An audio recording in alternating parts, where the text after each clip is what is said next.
우리가 함께 읽었지만 오늘 본문은 앞 16장에서 언급했던 일곱 대접 환상의 연장선상에 있습니다. 첫 1절의 표현만 보아도 또 일곱 대접을 가진 일곱 천사 중 하나가 나와서 요한에게 말하는 내용으로 시작하고 있습니다. 그 내용의 핵심은 많은 물 위에 앉은 큰 음녀가 받을 심판입니다. 사실 이 음녀가 바벨론을 의인화하여 상징한 것입니다. 바벨론이 사람들을 그리스도에게서 떼어놓고 꿰고 미혹한다는 점에서 특별히 상징화하여서 음녀라고 표현하고 있는 거죠. 따라서 요한계시록 17장 이 말씀은 어찌 보면 요한계시록의 결론부를 시작하는 첫 장이기도 한데요, 많은 민족과 나라들을 다스리고 장악하는 그 큰 음녀 바벨론이 받을 심판에 대해서 집중적으로 오늘 본문 말씀은 이야기하고 있습니다. 물론 바벨론의 이러한 심판을 세부적으로 성취해가는 이야기는 내일 우리가 18장에서 등장하고 또 보게 되겠지만, 오늘 이 17장은 일종의 서막인 것이죠. 음녀 바벨론의 멸망에 대한 그 심판에 대한 서막을 잘 그려내고 있습니다. 오늘 본문을 보시면 크게 네 가지로 좀 나누어 이해하면 좋겠다 싶습니다. 1절과 2절 말씀은요, 이 바벨론의 심판 환상에 대한 도입 부분입니다. 그리고 3절부터 6절까지는 이 음녀 바벨론에 관한 환상을 묘사하고 있는데, 특별히 이 환상을 보았던 사도 요한의 반응까지 잘 이야기하고 있습니다. 셋째는 7절부터 15절까지로 우리 음녀 바벨론에 대한 환상을 해석해 주고 있습니다. 그리고 마지막은 16절부터 끝까지 18절까지 말씀인데요, 음녀 바벨론의 멸망의 그 모습을 마지막까지 이렇게 묘사해 주고 있습니다. 먼저 이 17장 오늘 이 말씀은요, 음녀 바벨론의 멸망을 심판을 선언하고 있는 내용과 함께 왜 이 음녀 바벨론이 심판받을 수밖에 없는지에 대한 그 이야기를 설명해 보면서 이 환상의 이야기를 시작하고 있습니다. 여러분들 2절을 잘 보시게 되면 음녀 바벨론과 더불어서 땅의 임금들도 또 땅에 사는 자들도 음행하였다라고 말하고 있습니다. 여기서 음행이라고 하는 것은 육체적인 것이라기보다는 하나님을 대적하는 그런 영적 음행, 즉 우상 숭배를 뜻하고 있는 것입니다. 결국 바벨론과 더불어서 이 세상 왕들은 물론이고 온 세상 사람들이 우상 숭배의 그 영적 음행 가운데 함께 다 같이 동참하고 있는 그런 현실을 말해주고 있는 것이죠. 이어서 본문은 음녀 바벨론에 대한 환상을 좀 더 잘 묘사하고 있습니다. 3절을 보시면 여자가 붉은 빛 짐승을 타고 있다라고 말하고 있습니다. 그리고 이 짐승은 몸에 하나님을 모독하는 이름들이 가득하고 7 머리와 10 뿔이 있다라고 그렇게 표현하고 있습니다.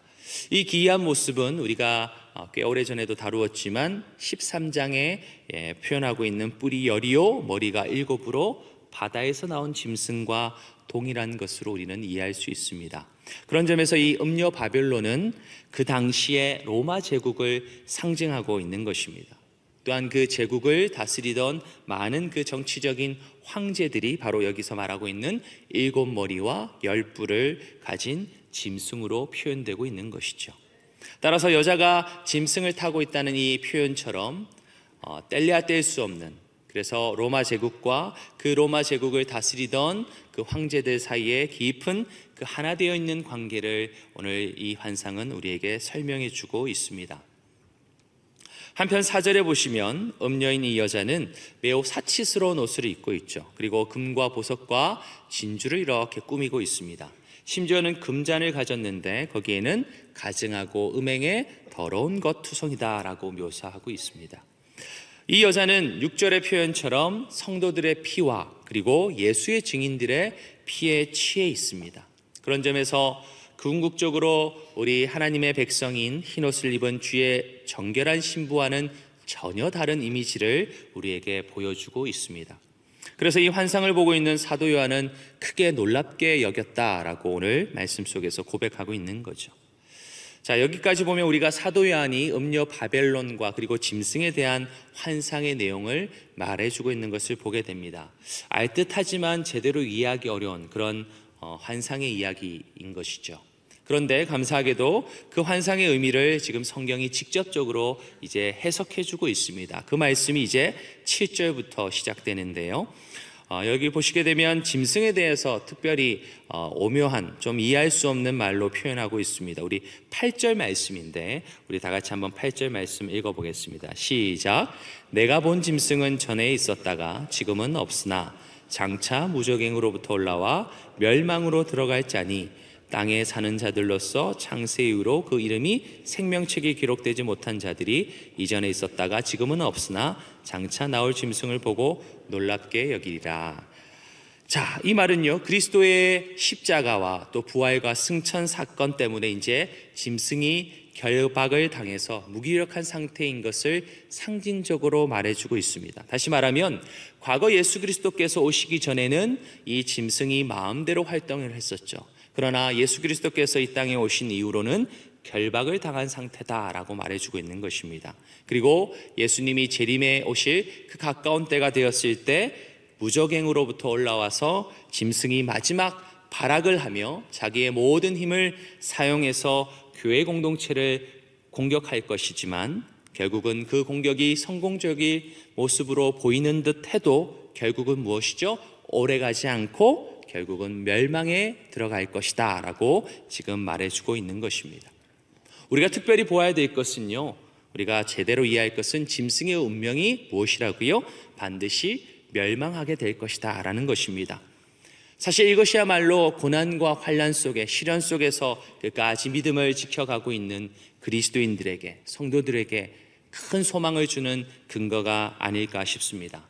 비록 마지막 때가 가까울수록 짐승은 마지막 발악을 하며 마지막에 모든 힘을 다해서 공격하며 교회 공동체와 성도들을 무너뜨리려 하지만 결국은 그 짐승이 멸망이라고 하는 결론에 도달할 수밖에 없다라고 오늘 사도 요한이 본 환상을 해석해 주고 있는 것이죠. 그리고 여기 보시게 되면 7왕에 대한 이야기가 있습니다. 그 중에 5은 과거에 존재했던 자들이고 또 하나는 현재 통치하고 있는 왕이고 또 다른 하나는 미래에 다시 나타나게 될 그런 잠시 동안 왔다가 사라질 또 다른 황제에 대한 이야기를 말해주고 있습니다. 여기서 더 중요한 것은 11절 표현인데요. 뭐라고 말하고 있습니까? 이 짐승이 7 중에 속한 자로서 8째 왕이다 라고 언급하고 있습니다. 그리고 그 짐승이야말로 또 어떻게 해요? 결국은 멸망으로 들어갈 것이다 라고 선포하고 있습니다.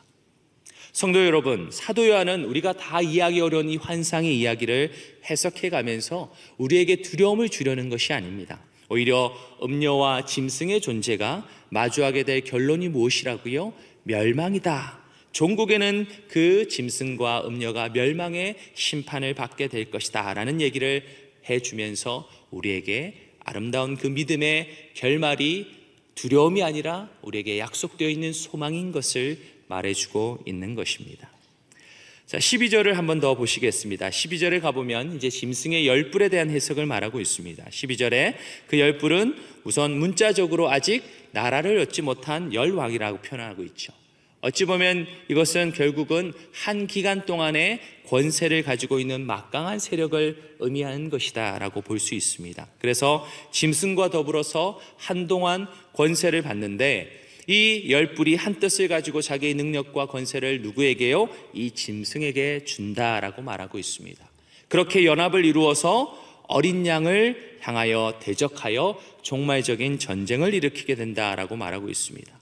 그럼에도 불구하고 종국에는요, 이 만주의 주시오 만왕의 왕이신 어린 양이 그 모든 대적들을 이기실 것이고, 그리고 그 어린 양을 쫓아가는 모든 믿음의 성도들은 결국은 그 어린 양과 동일하게 승리를 경험하게 될 것이다 라고 말하고 있습니다.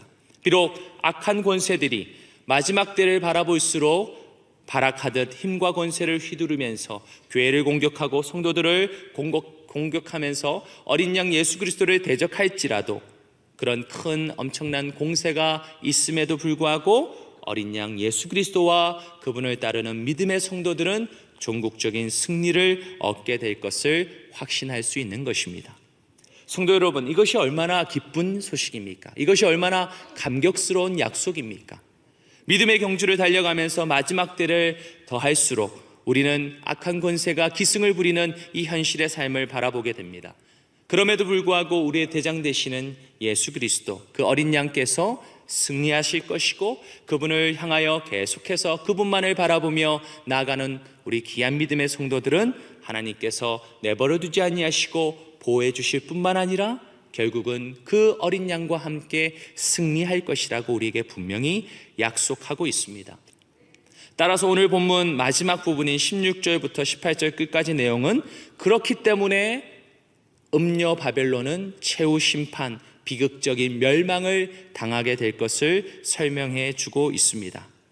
그런데 우리 16절 말씀은 조금 이상한, 조금 색다른 모습으로 우리에게 말해주고 있습니다. 우리 16절 말씀 한번 읽겠습니다. 시작. 내가 본 바 이 열불과 짐승은 음녀를 미워하여 망하게 하고 벌거벗게 하고 그의 살을 먹고 불로 아주 사르리라. 지금 무슨 말입니까? 열불로 상징된 열왕과 짐승이 오히려 음녀를 미워하여 망하게 하고 벌거벗게 하고 그 살을 먹고 심지어는 불로 아주 사를 것이다 라고 말하고 있습니다. 어찌 보면 앞에서는 같이 힘을 모으고 놀랍도록 어린 양을 향하여 대적하며 큰 권세를 발휘했던 그들이 내부적으로 분열을 하고 스스로 자멸하는 모습을 우리에게 보여주고 있습니다. 악이 스스로 자기를 파괴하는 그 힘을 우리에게 설명해 주고 있다는 것이죠. 궁극적으로 철저히 이기적이고 자기 중심적인 그 악의 세력은 우리가 보기에는 두렵고 대단한 것 같지만 심지어는 그들 스스로도 자기들끼리 파괴하고 결국은 상호 멸망하게 되는 그런 처지에 당하게 될 것이다 라고 성경은 우리에게 마지막의 이야기 속에서 보여주고 있는 것입니다. 그렇기 때문에 마지막이 가까울수록 악의 권세들이 악의 목적을 향해서 완벽하고 기세등등하게 그들의 힘을 휘두르는 것 같지만 심지어는 그들은 스스로 자멸하게 되는 결론에 이를 만큼 하나님 앞에서 우리가 두려워할 것이 아니라 하나님의 섭리와 그분의 주권 하에 모든 일이 선하게 이루어질 것을 우리는 믿고 소망해야 될 줄 믿습니다. 따라서 오늘 우리가 이 세상을 살아가면서 악이 파헤치는 것 같고 하나님의 손길은 마치 아무런 능력도 없는 것 같아 보여도 악은 종국에 멸망하게 될 것입니다. 심지어 스스로 물고 물리면서 자멸하기까지 그러한 어리석은 그들의 종말의 결말이 있을 것을 성경이 말하고 있음을 우리는 분명히 바라봐야 될 줄 믿습니다. 사랑하는 성도 여러분, 우리는 많은 나라와 또 수많은 권세들이 하나님과 하나님의 백성을 대적하고 또 오히려 힘을 모으고 전쟁을 향하여 싸우고 달려드는 마지막 때를 살고 있습니다. 너무나 위협적이고 강력해서 우리를 두렵게 만드는 것처럼 느껴질 때가 참 많이 있습니다. 내가 과연 잘 견뎌낼 수 있을까? 내가 이 두려운 현실의 많은 악과 불의를 내가 어떻게 대적할 수 있을까? 그러나 오늘 본문 말씀은 음녀와 짐승으로 상징되는 이 악의 강력한 권세조차도 결국 하나님의 심판 그 앞에 서게 될 날이 올 것이라고 약속하고 있습니다. 또한 어린 양 예수 그리스도께서 그들을 패배시키시고 궁극적으로 그들을 심판할 것이라고 분명히 말하고 있습니다. 그리고 이 모든 과정이 어떻게 해요? 하나님의 주권 가운데서 온전하게 선하게 이루어질 줄 믿습니다. 그러므로 고난과 시련 가운데서 믿음을 지키며 살아가고 있는 우리 성도 여러분, 우리는 우상 숭배의 이 세상과 타협하지 않고 끝까지 하나님의 말씀이 성취되어 하나님의 그 놀라운 능력이 세상에 나타날 것을 소망하고 바라야 될 줄 믿습니다. 아무리 세상의 악한 세력과 권세가 악의 그리고 불의의 모든 능력으로 이 땅을 사로잡고 있는 것 같을지라도 우리가 그 상황과 환경에 휘둘리지 말고 만주의 주 되시고 만왕의 왕 되시는 예수 그리스도와 그분의 순결한 믿음을 가진 성도로서 끝까지 승리할 것을 믿고 그 믿음의 경주를 달려가야 될 줄 믿습니다. 사랑하는 성도 여러분, 심판받아 사라질 이 세상의 악하고 불의한 세력과 그리고 제도에 휘둘리지 말고 오히려 하나님을 경외하고 그분의 주권과 통치에 순복하며 살아가는 저와 여러분 되시기를 바랍니다. 또한 스스로 자멸하고 말 이 세상의 음녀 바벨론의 모습을 기억하면서 하나님의 섭리와 주권 하에 이 세상 모든 것이 이루어져 가고 있음을 잊지 마시고, 또 오늘도 끝까지 하나님 앞에 선한 믿음의 경주를 달려가시는 저와 여러분 되시기를 주님의 이름으로 축원합니다. 오늘 이 말씀 기억하시면서 또 여러분이 가지고 오신 기도 제목 가지고 기도하시다가 자유롭게 돌아가시도록 하겠습니다. 우리 주님의 이름 부르시고 통성으로 기도하시겠습니다.